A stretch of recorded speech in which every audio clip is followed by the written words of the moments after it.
নমস্কার বন্ধুরা, শুভ দুপুর। আশা করি সবাই ভালো আছেন। আজকে কিছু তেলাপিয়া মাছ ফ্রাই করব। সেজন্য মশলা মাখিয়ে রেডি করে নিলাম। ভালো করে কেটে ধুয়ে মশলা মাখিয়ে নিয়েছি। মাঝখানে একটু কেটেও দিলাম যাতে মশলা ভালো করে ভিতরে ঢুকে। তারপর তেল বসিয়ে দিয়েছিলাম আগে। তেল গরম হয়ে গেল।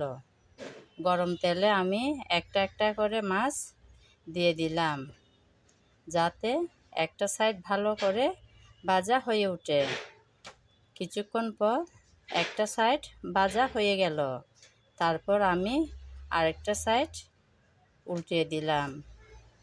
উল্টানোর পর আবারও কিছুক্ষণ ভেজে নিলাম। এর মধ্যেই ভাজা হয়ে গেল।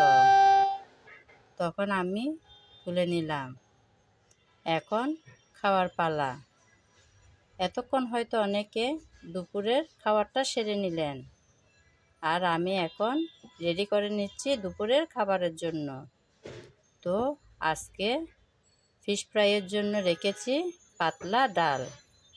পাতলা ডাল দিয়ে এরকম তেলাপিয়া মাছের ভাজা ভীষণ মজা হয় খেতে। সবাই ভালো থাকবেন। নমস্কার।